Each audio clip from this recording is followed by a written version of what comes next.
Friday night, 9:10 p.m. The street outside Jake Donovan's apartment lay under a thin veil of rain, the kind that didn't announce itself with thunder but soaked quietly into everything it touched. Wind pushed along the narrow block, rattling a loose street sign and carrying the smell of wet asphalt.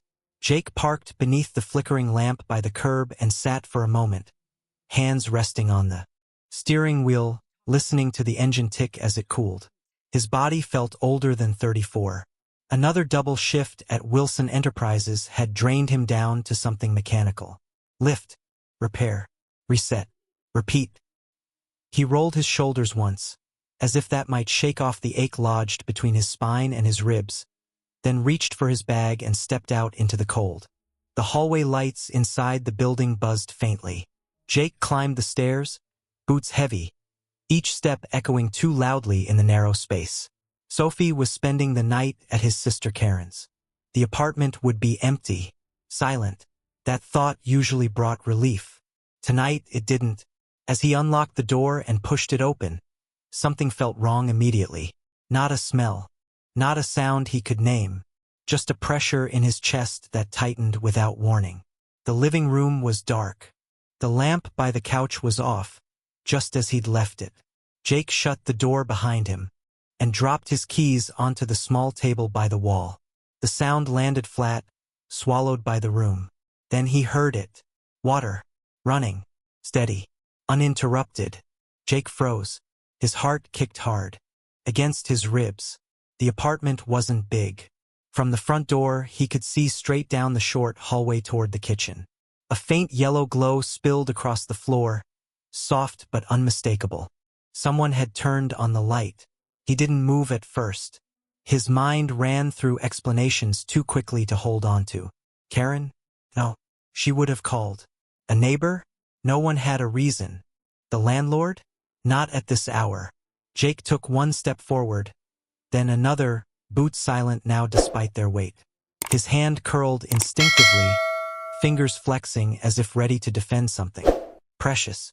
Sophie. She wasn't supposed to be here. He knew that. But the thought of her anyway, small, asleep, unprotected, sent a sharp surge of adrenaline through him. He reached the end of the hallway. The kitchen light was on. A woman stood at his sink, sleeves rolled up, dark hair falling loose around her shoulders. She was washing his dishes. His chipped mug sat on the counter beside her. The dish rack held plates he hadn't had the energy to clean before leaving that morning. For a heartbeat, she didn't turn. Then she did. Jake's breath caught. Laura Wilson. The name landed in his mind with the force of a slammed door. He'd seen her from a distance before, on glossy posters in the lobby, framed photos in conference rooms, the briefest flashes of her presence during company-wide meetings. Always composed, always untouchable. She didn't look untouchable now. She stood barefoot on his kitchen tile, wearing a simple white blouse and dark pants, her expression caught somewhere between resolve and regret. The water kept running behind her, filling the space with a quiet, relentless sound. Jake stared at her, disbelief giving way to anger so fast it made his hands shake. "What the hell are you doing in my house?" he demanded. Laura flinched. She reached out and turned off the faucet, the sudden silence ringing louder than the water ever had. "I'm sorry," she said immediately. Her voice was low, steady but strained. "I know this is unacceptable. I shouldn't be here. You think." Jake stepped fully into the kitchen now, the light harsh on his tired face. "You can't just walk into someone's home." "I didn't want to do this by email," she said, "or through HR. I needed to speak to you, in person." "That doesn't explain how you got in." Laura swallowed. "Your landlord gave me the key. I told him it was urgent. A company matter." Her eyes held his unflinching. "That was wrong. I know it was." Jake let out a short, humorless laugh. "You're the CEO of a multimillion-dollar company. You don't show up in employees' kitchens." "No," she said quietly. "I don't." She gestured to the chair by the small table, the one Sophie usually used for coloring. "Please, let me explain." Jake didn't sit. Say what you came to say, he said. Then you can leave. Lara nodded. She drew in a breath as if bracing herself. I came to tell you the truth, she said. About what's been happening to you at work. About the numbers that don't add up. Jake felt his jaw tighten. What numbers? Your hours. Your performance reviews. The staffing reports in your department. She paused, choosing her words carefully. There are discrepancies, Mr. Donovan. Ones that directly affect you. Jake, he snapped. If you're going to stand in my kitchen, you can call me Jake. Lara's mouth tightened, but she nodded. Jake. She met his gaze again, something raw flickering there now. I know I have no right to be here, but I couldn't pretend anymore that this was just paperwork. Or someone else's problem. The silence stretched, thick and heavy. Then the front door opened. Jake turned sharply, his heart dropping into his stomach. Small footsteps padded down the hallway. Sophie appeared in the doorway, her stuffed rabbit tucked under one arm, pajama sleeves bunched. Around her wrists, her hair was sleep-tousled, eyes still hazy. She looked from Jake to Lara. Daddy? She said softly. Why is there a lady in our kitchen? Jake's throat closed. Lara's face shifted, surprise, then something like awe, as she lowered herself slowly to Sophie's eye level. Before either adult could speak, Sophie hugged her rabbit tighter and asked the question. That hung in the air like a held breath. Daddy, she said again. Who is she? The kitchen light was dimmed to a softer glow, the harshness of the moment giving way to something quieter. Sophie lay curled on the sofa, her small chest rising and falling beneath the stuffed rabbit tucked carefully against her pajamas. The television had long gone dark. Only the clock on the wall kept time now, its steady ticking marking each passing second. Lara moved slowly, deliberately, as if the apartment itself might break if she rushed. She spread a thin stack of papers across the small kitchen table. The sound of them, paper brushing paper, felt louder than it should have in the stillness. Jake stood with his arms crossed, leaning against the counter. He hadn't taken his eyes off Sophie since she'd fallen asleep. Seeing her there, safe but exhausted, twisted something deep inside him. I'll keep this brief, Lara said quietly. And factual. She slid the first page toward him. Your timesheets, she continued. The ones submitted over the past 2 years. Jake glanced down. The columns looked familiar, dates, hours, signatures. He'd filled them out himself, usually at the end of a 16-hour day when his hands shook from fatigue. What didn't look familiar were the totals. These aren't right, he said automatically. They're not, Lara replied. Your actual logged hours are higher, significantly higher, the system shows. Manual adjustments made after submission. Jake frowned. That happens sometimes. Corrections. Corrections don't add this up, Lara said, sliding over another sheet. This is the staffing budget. For your department. Jake scanned the page, his brow furrowed. There are allocations here for 3 additional technicians, he said. We've never had that. No, Lara agreed. You haven't. She didn't rush to fill the silence. She let it sit between them, heavy and undeniable. Jake ran a hand through his hair. So where did the money go? Lara hesitated for half a beat. It was reported as payroll. For people who don't exist, Jake said. Yes. The clock ticked on. Lara turned to the next document. These are your performance reviews. Jake let out a breath. He hadn't realized he was holding. I know what they say. They say your error rate is 12%, Lara said. Your actual rate is 0.3. Jake looked up sharply. That's not possible. It is, she said gently. I verified it personally. He stared at the paper, the numbers blurring together. For 2 years, he'd accepted those reviews as proof of his own shortcomings. He'd stayed late, skipped breaks, volunteered for extra shifts. He'd told himself if he just worked harder, it would get better. You should have been promoted, Lara said. At least twice. Jake sank into the chair. The wood creaked beneath his weight. So all this time, he said slowly, I wasn't failing. No, Lara said. You were being used. The word landed with a dull thud. She spoke again, softer now. David Rusk didn't start out like this. When the company expanded, the pressure on middle management was immense. He was expected to produce more with less. Somewhere along the way, he chose control over fairness. He learned that if he kept you buried under work, no one would notice the gaps. Jake swallowed. He could picture David clearly. Tight smiles, clipped instructions, the way he always said, we'll talk about raises later. And you didn't see it, Jake said. Lara lowered her gaze. I didn't. The front door opened quietly then. Karen stepped inside, her coat still on, eyes sharp as they took in the scene. She looked from Lara to the papers on the table to Jake's hollow expression. What's going on? She asked. Jake didn't answer. He couldn't. Lara stood. I'm Lara Wilson. Karen's eyes narrowed. I know who you are. She moved closer to Jake, one hand settling protectively on his shoulder. Why are you here? Because your brother was wronged, Lara said. And because I need to fix it. Karen snorted softly. People like you don't show up in kitchens to fix things. You send lawyers. I should have, Lara admitted. But I didn't. Karen looked down at the documents, then back at Jake. Are these real? They are, Jake said. His voice sounded distant, unfamiliar. All of them. Karen exhaled sharply. So they've been working you to the ground and telling you it's your fault.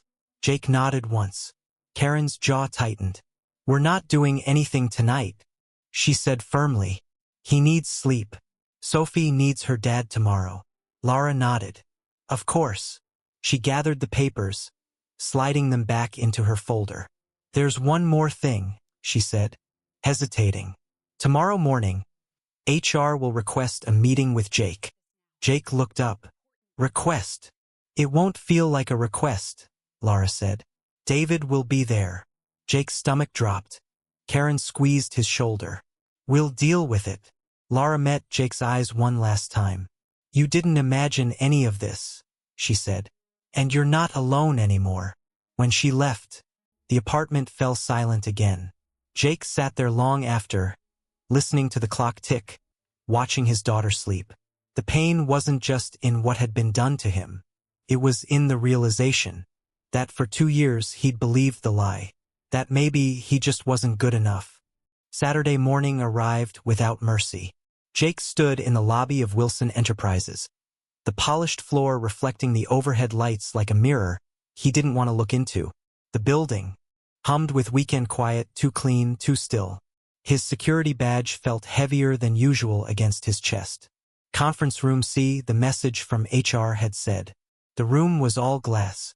Transparent walls, a long white table, chairs arranged with clinical precision. Cold daylight poured in from the windows, flattening everything beneath it. There was nowhere to hide in a room like this. No shadows. No corners. Jake stepped inside. David Rusk sat at the head of the table, hands folded, posture relaxed. He looked exactly as he always did, composed, unbothered, as if this were just another routine meeting. 2 other managers sat along the side, eyes fixed on their laptops. No one met Jake's gaze. Jake took the chair closest to the door. Lower, smaller. He felt it immediately. The air conditioner kicked on, a low, constant hum that filled the silence. Let's get started, David said pleasantly. We don't want to waste anyone's time. Jake's jaw tightened. David clicked a remote. A screen at the end of the room lit up with charts and bullet points. This meeting concerns a serious breach of internal protocol, David continued. Specifically, unauthorized access to confidential records and inappropriate communication with executive leadership. Jake blinked. What? David didn't look at him. Jake Donovan has, over the past 48 hours, engaged in behavior that raises concerns about professionalism and intent.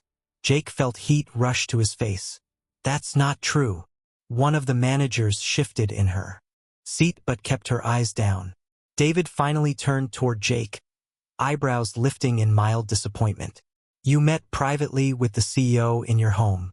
That alone creates a conflict. She came to me, Jake said. I didn't ask for. Regardless, David interrupted smoothly, the optics are problematic. Additionally, discrepancies have appeared in recent system logs following your access. That's a lie, Jake said louder now. The sound of his own voice echoed off the glass. No one spoke. The hum of the air conditioner pressed in on him, relentless. Jake looked around the table. You know me, he said. I've worked with you for years. Still no one met his eyes. For a moment, his mind drifted unbidden to a small school auditorium, folding chairs, construction paper stars, taped crookedly along the walls. Sophie standing on stage, scanning the crowd, searching for him. He'd promised he'd be there. He'd texted at the last minute, running late. I'm sorry. He hadn't made it. A familiar thought crept in, poisonous and quiet. Maybe this isn't worth it. Enough, a voice said calmly. Lara Wilson stood at the doorway. The room shifted. Chairs straightened. Screens dimmed. David, she said evenly. This meeting is paused. David smiled. With respect, Lara, this is an HR matter. It's a governance matter now, she replied. She didn't raise her voice. She didn't need to, which is why I've asked internal audit to join us. A woman stepped in behind her, tablet in hand, expression sharp and unreadable. This is Mia Chun, Lara said. She leads our independent audit team. Mia nodded once, already pulling up data. Effective immediately, she said. All evaluative actions regarding Mr. Donovan are suspended pending review. David's smile faltered. Just slightly. You can't be serious, he said. I am, Lara replied. And this review will follow full compliance procedures. No exceptions. David leaned back, folding his arms. You're overreacting. This is one employee. Mia looked up then. Actually, she said. It isn't. The room stilled. She tapped her screen. Preliminary indicators suggest similar patterns in other departments. Budget allocations, performance metrics, staffing ratios. David's jaw tightened. Jake's heart pounded. Lara absorbed this. Silently, she didn't look at Jake. She didn't look at David. She looked past the glass walls, out at the city beyond. At the far end of the table, Ethan Graves cleared his throat. He'd been quiet, until now watching. His hair was gray at the temples, his hands clasped tightly together. We need to be careful, Ethan said. I've seen what happens when internal issues spiral.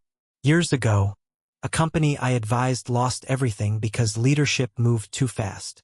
Lara turned to him. And I've seen what happens when leadership moves too slowly. The air between them crackled.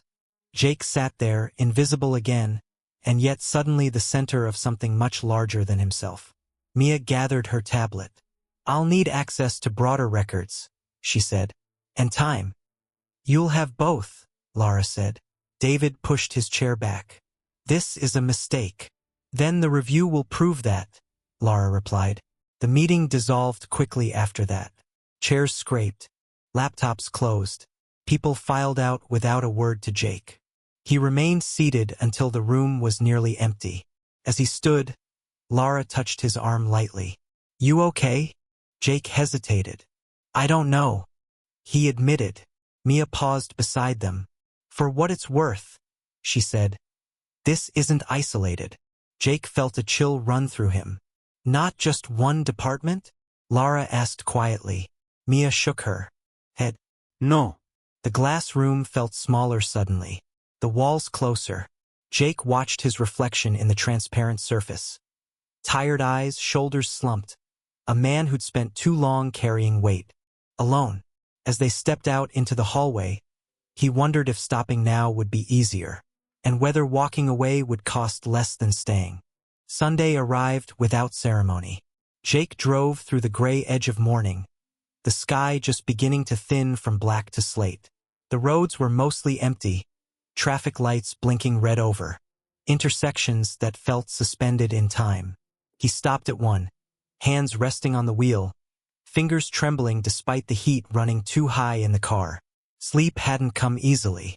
Every time he closed his eyes, numbers floated up behind his eyelids.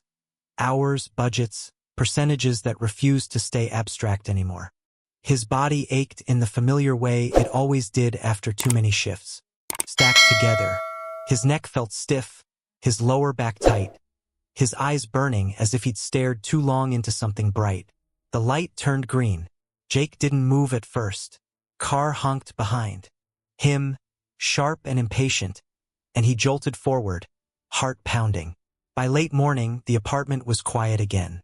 Sophie was at Karen's for the day, giving him space he hadn't asked for but suddenly needed. Jake sat at the kitchen table, a mug of coffee cooling untouched beside him. Sunlight filtered through the thin curtains, catching dust in the air. His phone buzzed. Anonymous report. Received. He stared at the screen, then tapped it open. The reporting channel Lara had authorized was live. Quietly. No announcement. No email blast. Just a link placed where employees would find it if they were looking. And they were. Messages came in one by one. Short at first. Cautious. A missed promotion here. A schedule that never rotated there. A budget request denied without explanation. Each story carried the same undertone. People working harder than they should have had to, convinced the strain was their own fault. Jake read until the words blurred. By Sunday evening, his name was circulating in whispers. Not as an accusation this time, but as a reference point. If it happened to him, he's been here forever. Maybe it wasn't just me. He hadn't meant to become a symbol. He'd only wanted answers. Monday morning came too soon. Jake returned to work feeling like he was walking through fog. People looked at him now. Some with relief. Some with caution. A few with something close to gratitude. It was exhausting in a different way, carrying their hopes along with his own uncertainty. By mid-afternoon, his phone buzzed again. This time, it wasn't a report. You should be careful, the message read. Some things are better left alone. No name. No number he recognized. Jake's chest tightened. He read it twice, then a third time. The words were vague enough to dismiss, but his mind went immediately to Sophie, to her small hand wrapped around his finger, to the way she'd looked up at him the night Lara stood in their kitchen. He closed his eyes. For the first time since Friday night, the thought formed clearly. What if I stop? Not because he was wrong, but because he was tired. Because being right didn't feel like protection.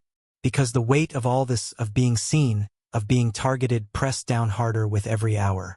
He stepped outside, letting the cool air hit his face. His hands shook as he pulled out his phone, thumb hovering over Karen's name. Across town, in a small school auditorium that smelled faintly of glue and floor polish, Lara Wilson took a seat in the last row. She hadn't told anyone she was coming. The chairs were filled with parents and grandparents, coats draped over laps, conversations murmuring softly. On stage, paper stars hung unevenly against a blue backdrop. Children shuffled into place, whispering and fidgeting. Sophie stood near the front, her eyes scanning the room. Lara didn't wave. She didn't draw attention. She simply sat, hands folded, and waited. When Sophie's gaze finally landed on her, recognition flickered. Then surprise. Then a smile so quick and bright it made Lara's breath catch. The presentation began. Songs slightly off-key. Lines delivered too fast or forgotten altogether. Lara watched it all with an intensity that startled her. She found herself clapping harder than necessary, laughing softly when the audience laughed. She thought of Jake, driving too early in the morning, stopping at red lights that felt heavier than they should. She thought of the numbers on the page and the cost they didn't show. Afterward, she slipped out quietly, leaving before Sophie could come looking. This wasn't about being seen.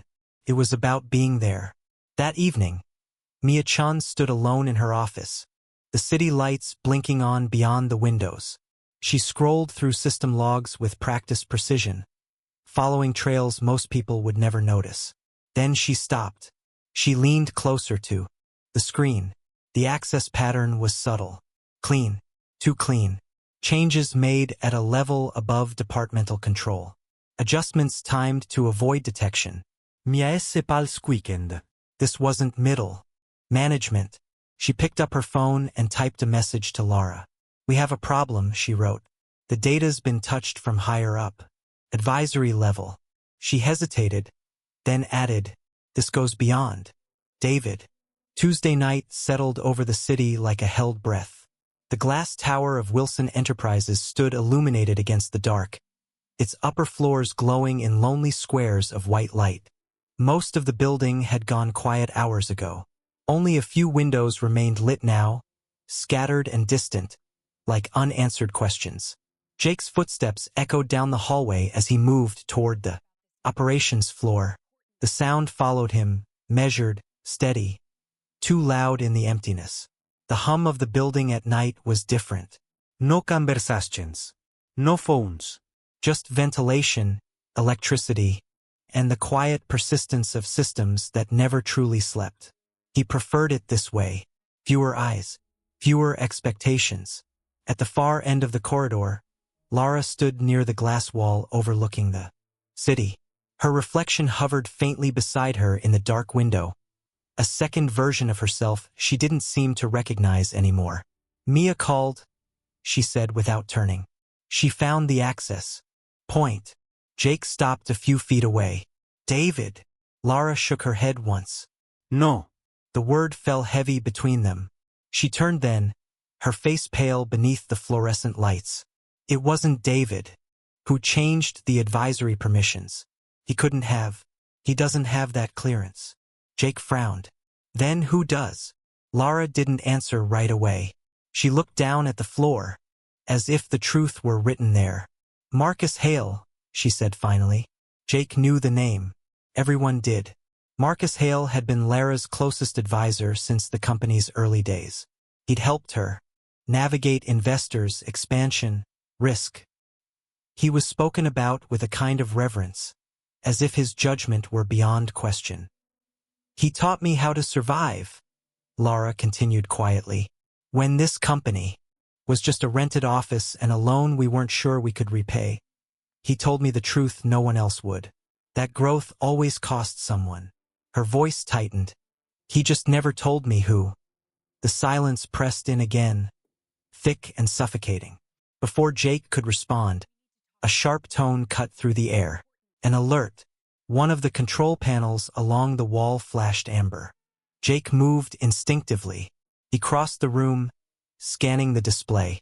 System load spike, he muttered. That shouldn't be happening. The timing was too precise, too clean. Lara stepped closer. What does that mean? It means, Jake said slowly, someone's trying to disrupt the logs. Not enough to crash anything. Just enough to create noise. He looked at her then. If I leave it, audit data gets messy, harder to trace. And if you fix it? Lara asked. Jake's hands hovered over the controls. He could already feel the familiar pull, the temptation to let the machine break, to let the people responsible feel the consequences. For one brief moment he imagined walking away, letting the system fail, letting them scramble. Then he thought of Sophie, of the way she'd smiled on stage, searching the crowd for a face she trusted. I fix it, he said, because that's the job. He worked quickly, fingers moving with practiced ease, adjusting, resetting, stabilizing. The system settled back into a steady rhythm, the amber light fading to green. When he stepped away, his shoulders sagged, the adrenaline draining out of him. You didn't have to, Lara said, softly. Yes, I did, Jake replied. If I want this to mean anything, it has to be clean. They stood there for a moment, the city stretching endlessly beyond the glass. I trusted him, Lara said. The words barely made a sound. Marcus was the one person I never questioned. When others pushed back, he told me to hold the line. When managers complained about budgets, he told me pressure made people efficient. She closed her eyes. I thought I was being strong. Jake didn't interrupt. He sensed this was something she had to say all the way through. I built this place believing I was protecting it, she went on. But I let someone else decide who was expendable. Her composure finally cracked. Not with tears, but with stillness. A quiet devastation that settled into her posture. A phone vibrated on the table behind them. Lara opened the message. Her jaw tightened as she read. It's Ethan, she said. Jake waited. He's calling an emergency board meeting tomorrow. Morning, Lara continued. First thing. She looked up at Jake, eyes steady but afraid. He says this can't go any further without a decision. A decision about what? Jake asked, though he suspected he already knew. About whether we stop this now, she said, or let it expose everything. Her phone vibrated again. A second message, shorter this time. Tomorrow you choose. The words felt heavier than any accusation. Lara slipped the phone back into her pocket and turned toward the window again. The city lights blurred, reflections overlapping until it was impossible to tell where she ended and the glass began. I don't know how to do this, she said. Marcus taught me how to win. No one taught me how to be right. Jake stepped closer, careful not to cross a line neither of them was ready to acknowledge. You're here, he said. That counts for something. She nodded once, drawing a breath that seemed to steady her. Tomorrow loomed ahead of them, unavoidable, and whatever choice was coming would change more than just the company. Wednesday morning broke clear and bright, the kind of light that made everything look sharper than it felt. Sunlight poured through the tall windows of the executive conference room, washing over the long table of polished wood. It was a room designed for certainty, for decisions made with confidence and sealed with handshakes. Lara Wilson stood at one end of the table alone. The chairs filled slowly. Board members took their places with practiced calm, folders set down in neat alignment. At the far side, Ethan Graves sat with his hands folded, his expression carefully neutral. Jake took a seat near the middle, aware of how small he felt in a room built for power. The door closed. The quiet settled. Ethan cleared his throat. We'll keep this focused, he said. What we decide today affects the company's stability. He nodded to the legal brief in front of him. The recommended path is straightforward. We compensate Mr. Donovan for any documented discrepancies, adjust his title if necessary, address management internally. He paused. And we close the matter. Jake felt the words land like a lid being lowered. Close the matter. He looked at Lara. She hadn't sat down. She stood with her hands resting lightly on the back of a chair, her posture controlled but taut, as if holding herself upright required effort. This approach limits exposure, Ethan continued. It reassures investors. It keeps us from unraveling years of work. A murmur of agreement passed quietly around the table. Jake swallowed. He hadn't planned to speak. In fact, every instinct told him not to. This room had never been built for people like him. He was here as a case, not a voice. But something in him shifted. He thought of Sunday morning traffic lights, of his hands shaking on the steering wheel, of Sophie on a stage, scanning the crowd for him, of the messages still coming through the reporting. Channel careful, frightened words from people who sounded just like him. He raised his hand. The movement felt absurdly loud. Ethan hesitated, then nodded. Go ahead, Mr. Donovan. Jake stood. The chair legs scraped softly against the floor. I'm not here to accuse anyone, he began. His voice was steady, though his heart hammered. And I'm not here because I want revenge. I didn't even know what was happening to me until a few days ago. He glanced down at his hands, then back up. For 2 years I thought I was the problem, that if I just worked harder, stayed later, stopped complaining, it would fix itself. The room remained silent. I miss things I can't get back, Jake continued. I told my daughter stories about why I couldn't be there, and I believed them. He looked directly at Ethan now. If you fix this just for me, then maybe I go home with a better paycheck. Maybe I sleep easier. But tomorrow there will be someone else. Sitting where I was. Someone who thinks they're failing when they're actually being used. His voice tightened, just slightly. If today we only fix me, he said, tomorrow there will be another person like me. The words hung in the air, heavy and undeniable. No one spoke. Ethan leaned back in his chair, the lines around his eyes deepening. When he finally spoke, his voice had lost some of its polish. I've seen what happens when companies pretend problems don't exist, he said slowly. I've also seen what happens when they face them head-on. He turned to Lara. Transparency carries risk, but so does silence. Lara drew in a breath. I won't pretend this won't hurt, she said. Her voice carried clearly through the room. It will, financially, reputationally, but what we're talking about isn't a single failure. It's a system that rewarded pressure without accountability. She straightened. We open the review. Fully. Independent oversight. Corrective action across departments. We do this properly, or we don't do it at all. A long pause followed. Then Ethan nodded. All right, he said. We proceed. The decision settled with a quiet finality. Not applause. Not relief. Just acceptance. The meeting adjourned without ceremony. People filed out, murmuring softly now, their expressions thoughtful. Jake remained seated for a moment, the tension finally loosening its grip. When he stood, Lara was still there, gathering her papers slowly. You didn't have to say any of that, she told him quietly. Yes, Jake replied. I did. They walked together toward the windows. The city spread out below them in clean morning light. I can manage the fallout, Lara said. The numbers. The board. That part one no. She hesitated, then looked at him, something vulnerable breaking through her composure. I'm very good at building companies, she said.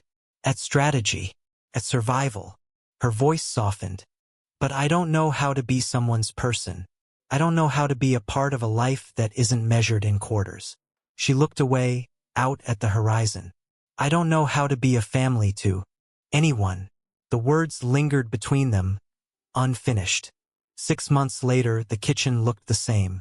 The same narrow counters. The same small table tucked beneath the window. The same yellow light spilling across the floor when evening came. But the feeling inside it had changed completely. Warmth lived there now. Lara stood at the counter with her sleeves rolled up, carefully measuring flour into a bowl while Sophie watched with intense concentration. Jake leaned against the doorway, arms crossed, pretending not to smile as white powder puffed into the air. You're going too fast, Sophie announced seriously. You have to be gentle or it won't like you. Lara paused, considering this. The flour won't like me? No, Sophie said. Baking is like people. If you rush them, they get sad. Lara laughed, a sound that still surprised her sometimes. Then we should definitely slow down. A streak of flour smeared across her nose when Sophie reached up to help. Jake chuckled softly. Lara glanced at him, mock offended. Are you laughing at me? I'm appreciating the moment, he said. Big difference. The oven hummed quietly in the background. Outside, the late afternoon light softened toward evening, brushing the window with gold. Life had settled into a rhythm that felt almost unreal at first. Workdays ended on time more often than not. Meetings came with follow-through instead of silence. The reporting channel stayed open, monitored independently. Promotions were reviewed transparently. People spoke more freely now, cautiously at first, then with growing confidence. Change hadn't been easy. It had been expensive, uncomfortable, necessary. Jake no longer woke up with the familiar knot of dread in his chest. He still worked hard. That part of him hadn't changed. But now he came home with energy left over, enough to help with homework, enough to listen, enough to be present. Lara became a constant presence without ever forcing herself into the space. She showed up. She stayed. She learned. Sunday pancakes, school pickups, late-night conversations that ended not with solutions but with understanding. When the timer beeped, Sophie jumped. They're ready. Jake pulled on oven mitts and carefully lifted the tray onto the counter. The cookies were uneven, a little too brown around the edges, but Sophie clapped anyway. Perfect, she declared. They sat at the table together, steam rising as the first cookie was broken in half. Laura closed her eyes when she took a bite. These are incredible. They're not, Jake said gently. They are, Laura insisted.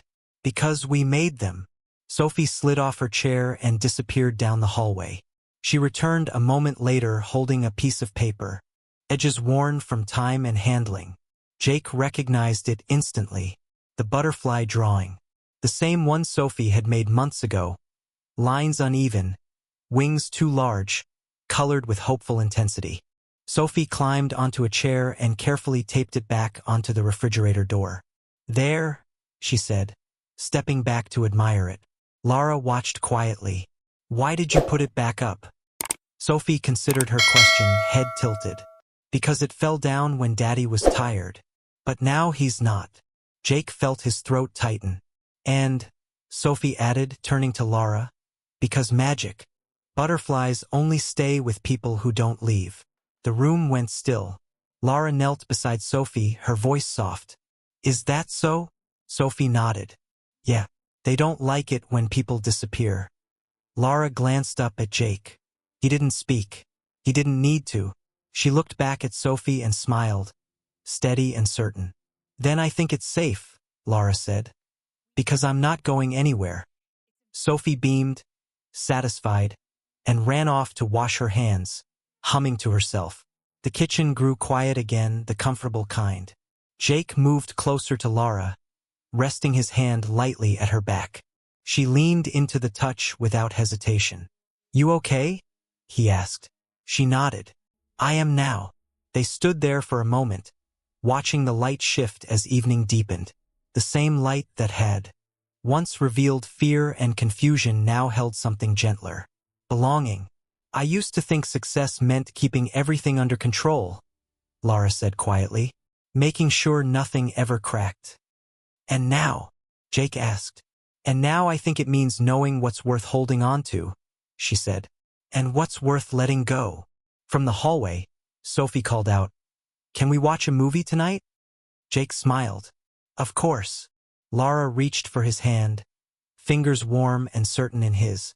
I'll stay, she said, as if answering something older than the question. The kitchen light stayed on as the evening settled in, steady and calm. No longer a signal of danger. Just home.